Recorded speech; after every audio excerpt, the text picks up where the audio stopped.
Ayan guys, yung cut namin gustong 1 to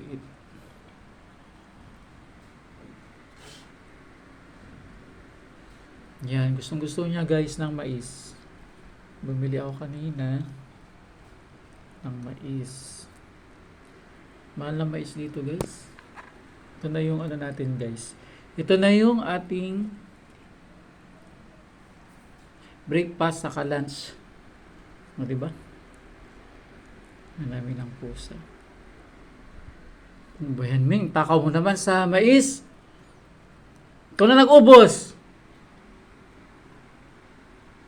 Wait lang. Oh. Ayan guys, paborito nyo yan. So, dapat talaga.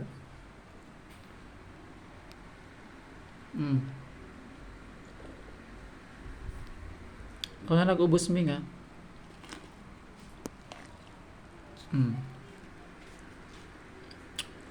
Tuwing kain ko, kain din siya.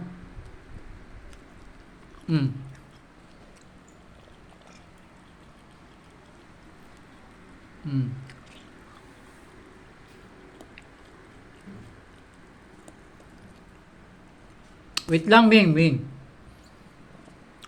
Sige, ubusin mo. Hindi kasi siya pwedeng ibigay yung sa ano kasi. Yan guys, oh. Ubus na agad. Yan, katakaw yung Ming na to. Wait lang! Ako na mag-ano, Ming. Huwag mo na kainin dyan. Balahibo mo.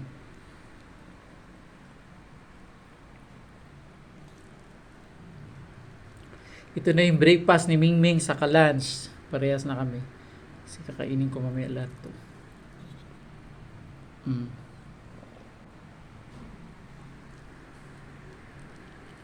Wait lang, Ming! Oh. Yan guys, paborito niya talaga yung mais niyan. Kahit kailan.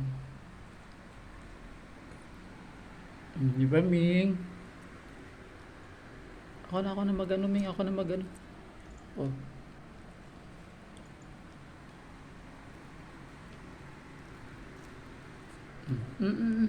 Kulog na.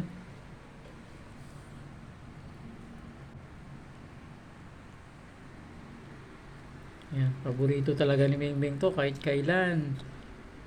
Ubusin niya guys yung isang ano, mais talaga. Pag ano yun yan, ako maglagay. Gusto niya siya din yung ano, pero dinidilaan niya kasi hindi niya naman kinakagat. Kaya ako na nagtatanggal. Wait ka lang dun, Ming. Ako na maglagay.